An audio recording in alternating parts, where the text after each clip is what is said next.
স্বাগতম ক্রিকেট ফ্রেন্ডসের নিয়মিত আয়োজন টোটাল ইম্প্যাক্ট। আমি সৈয়দ সামি আছি আপনাদের সঙ্গে।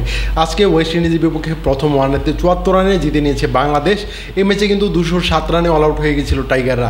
শেষ পর্যন্ত ওয়েস্ট ইন্ডিজকে 133 রানে গুটিয়ে দিয়ে দারুণ এক জয় তুলে নিয়েছে বাংলাদেশ দল। এই ম্যাচে কিন্তু ব্যাটে বলে দারুণ পারফরমেন্স করেছেন রিশাদ হোসেন। পুরো ম্যাচের বিস্তারিত আলোচনা করার জন্য আজকে হাজির হয়েছে আমার সঙ্গে আছেন মোহাম্মদ সাদমান। সাদমান, স্বাগত। ধন্যবাদ। ম্যাচটা আসলে কীরকম দেখলেন ওভারঅল? পুরোটা আসলে বলতে হয় রিশাদময়। মানে এই ম্যাচটা নিয়ে মিরপুরের উইকেট নিয়ে আসলে ম্যাচ শুরুর আগে অনেক কথা হচ্ছিল।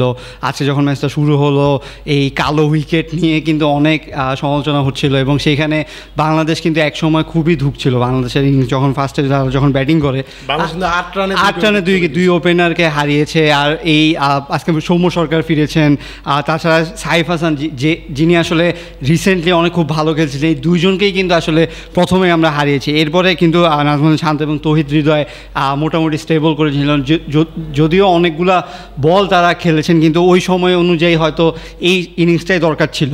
সেখান থেকে কিন্তু নাজমুল শান্ত 63 বলে 32 রান করে আউট হয়ে গিয়েছেন এবং তৌহিদ হৃদয় 50 করেই কিন্তু আউট হয়ে যান। তবে এখানে কিন্তু বড় একটা পার্ট কিন্তু আমাদের আজকের ম্যাচে অভিষেক হয়েছে। মাহিদুল ইসলাম তিনি কিন্তু প্রায় 50 অভিষেকে একটা 50 পেয়ে গিয়েছিলেন, 46 রানে তিনি আউট হয়েছেন।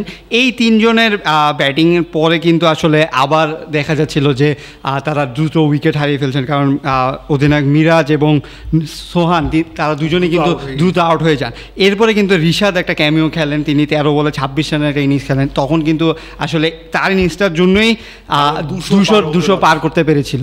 তখন থেকেই আসলে মানে রিশাদকে আমরা খেলা দেখতে দেখতে বলছিলাম যে বিগ ব্যাশে যাওয়ার আগে একটা প্রস্তুতি মনে নিয়ে নিচ্ছেন তিনি।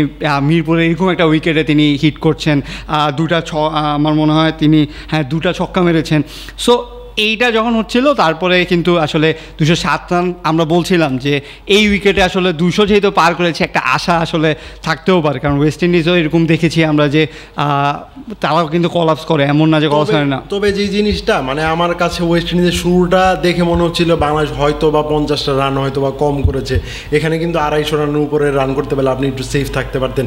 তবে ওয়েস্ট ইন্ডিজ ওপেনিং জুটিতে 51 রান তুলে নিয়েছিল, তারপর কিন্তু বাকি সময়টা রিশাদের ছিল। হ্যাঁ, আপনি এই যে প্রথমেই তারা যে ওপেনিং জুটিটা করছিল আমরা ভাবছিলাম যে আসলে তখন আসলে ব্যাটিং উইকেট হয়ে গেছে, ব্যাটিং ট্র্যাক হয়ে গেছে এবং এই ট্র্যাক নিয়ে আসলে ওয়েস্ট ইন্ডিজে কমপ্লেন করার কিছু থাকবে না। কিন্তু আসলে পরে রিশাদ যেই স্পেলগুলো করলো সেগুলো কিন্তু আসলে মানে এই পিচে এরকম বিহেভিয়ার হওয়ার কথা, আমরা এটাই এক্সপেক্ট করি। এরকম টার্ন হবে, লো হবে, মানে পিচটা যে মানে স্পিন ফ্রেন্ডলি এরকম, সেটা কিন্তু মানে বাংলাদেশের মানে পক্ষে গিয়েছে। কারণ আপনি এই সিরিজটা কিন্তু বাংলাদেশের জন্য খুবই গুরুত্বপূর্ণ। বাংলাদেশের নেক্সট ওডিআই ওয়ার্ল্ড কাপের টিকেটের জন্য একটা মানে বড় সিরিজ এটা, কারণ বাংলাদেশ এখন র্যাঙ্কিংয়ে 10 নম্বরে আছে। এই সিরিজটা যদি তারা হোয়াইট ওয়াশ করতে পারে ওয়েস্ট ইন্ডিজে, তাহলে 9 নম্বরে উঠে যাবে। হ্যাঁ, যদিও সেটা করলেই যে কনফার্ম হচ্ছে তা না, কারণ আপনাকে টপ 8-এ থাকতে হবে। কিন্তু এইটা আসলে প্রত্যেকটা ম্যাচে এখন গুরুত্বপূর্ণ বাংলাদেশের জন্য। সামনে আরও সিরিজ রয়েছে, সেগুলো আসলে কঠিন প্রতিপক্ষ। অস্ট্রেলিয়া, ইন্ডিয়া, পাকিস্তান সবগুলোই কঠিন প্রতিপক্ষ। আসলে ছোট দলের বিপক্ষে জিতলে আমরা যেভাবে র্যাঙ্কিংয়ে হ্যাঁ মানে পয়েন্টসটা আসলে এত বেশি হবে না।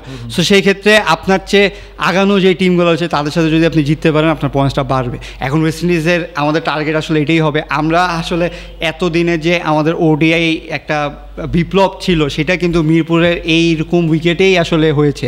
সেটা নিয়ে অনেক সমালোচনা আছে, সেটা নিয়ে এখনও সমালোচনা হচ্ছে, কিন্তু আসলে হোম কন্ডিশনে আপনি আপনার পছন্দ মতো উইকেট আসলে বানাবেন, সেইটা আসলে এভরি টিমকে মানিয়ে নিতে হবে। এটা আসলে কিছু করার নেই। অস্ট্রেলিয়ায় গেলে কোনো সময় কিন্তু আপনি স্পিন ফ্রেন্ডলি উইকেট পাবেন না। সেখানে অস্ট্রেলিয়ার পেসারদের যে মানে প্রভাব থাকে সেটাই কিন্তু আপনার মোকাবেলা করতে হবে। আমরা আমাদের উপমহাদেশের দলগুলো যে সময় অস্ট্রেলিয়ায় যায়, ইংল্যান্ডে যায়, সাউথ আফ্রিকায় যায়, সেখানে কিন্তু ওদের পেসারদের কিন্তু মোকাবেলা করতে হয়। সো উপমহাদেশ শেষে স্পিন বান্ধব উইকেটে খেলতে হবে, এটা কিন্তু এই দলগুলো কিন্তু জানে। কিন্তু এই যে মিরপুরের উইকেট নিয়ে আসলে বড় বড় ক্রিকেটাররা, ইভেন বাংলাদেশের বড় ক্রিকেটারও বলেছেন যে এই পিচে কন্ডিশনে খেলা আসলে কোনো প্লেয়ারের জন্যই কাম্য নয়, স্পেশালি ব্যাটসম্যানদের। এরকম কথাও এসেছে। কারণ আপনি দেখবেন যে এই ট্র্যাকে যখন আপনি খেলছেন, আপনি যখন গ্লোবাল টুর্নামেন্টে খেলতে যান তখন কিন্তু আপনি ধুকছেন, আপনি কিন্তু আসলে সেখানে পারফর্ম করতে পারছেন না। সেটা দোষ কিন্তু এটা এইটার মধ্যে আপনি আসে। কিন্তু দেখেন সংযুক্ত আরব আমিরাতে সেখানে দূরত্ব কিন্তু বাংলাদেশ থেকে খুব বেশি একটা দূর নয়, সেখানেও কিন্তু আমরা পারফর্ম করতে পারিনি। হ্যাঁ সেটাই বলছি যে তখন আপনি যখন স্পোর্টিং উইকেট পাচ্ছেন তখন কিন্তু আপনি হিসেবে পাচ্ছেন। আপনি আবার সিলেট বা চিটাগাংয়ে যখন খেলেন তখনও কিন্তু আমরা একটি মোটামুটি স্পোর্টিং উইকেট পাই, বা মিরপুরের মধ্যে এতটা খারাপ উইকেট থাকে না, সেখানেও দেখা যায় যে বড় কোনো টিম আসলে তাদের সাথে কিন্তু আমরা আসলে পেরে উঠি না। সেই ক্ষেত্রে মিরপুরটা আসলে পুরো নিজেদের মানে হোম গ্রাউন্ডে খেলার যে পুরো অ্যাডভান্টেজটা নেওয়া যায় সেভাবেই আমরা নিচ্ছি, এবং সেভাবেই কিন্তু আসলে ম্যাচটা জিতে। কিন্তু যত যাই হোক আসলে রিশাদের পারফরমেন্সটা আজকে বলতেই হয়। তিনি প্রথমবারের মতো 5 পেয়েছেন, তিনি ক্যারিয়ার বেস্ট 6 উইকেট পেয়েছেন 35 রানে। এই স্পেলটা আসলে তার জন্য, তার ক্যারিয়ারের জন্য আসলে বুস্ট আপ হবে, তার রেকর্ডের জন্য। সামনে তিনি বিগ ব্যাশ খেলতে যাবেন, সেটার জন্য আসলে তার কনফিডেন্সটা হয়তো বাড়বে। যদিও অস্ট্রেলিয়ার মাটিতে আসলে লেগ স্পিনারদের মার খাওয়ার সম্ভাবনা অনেক বেশি থাকে, কিন্তু আমার মনে হয় যে তার মোরাল বা মেন্টাল বুস্ট আপের জন্য এই ইনিংসটা খুবই গুরুত্বপূর্ণ। ধন্যবাদ সাদমান আমাকে সময় দেওয়ার। ধন্যবাদ। দর্শক, ক্রিকেট ফ্রেন্ডসের নিয়মিত আয়োজনে আমাদের সঙ্গে থাকার জন্য ধন্যবাদ। পরবর্তী কোনো পর্বে অন্য কোনো বিষয় নিয়ে আবার কথা বলবো, সেই পর্যন্ত আমাদের সঙ্গে থাকুন।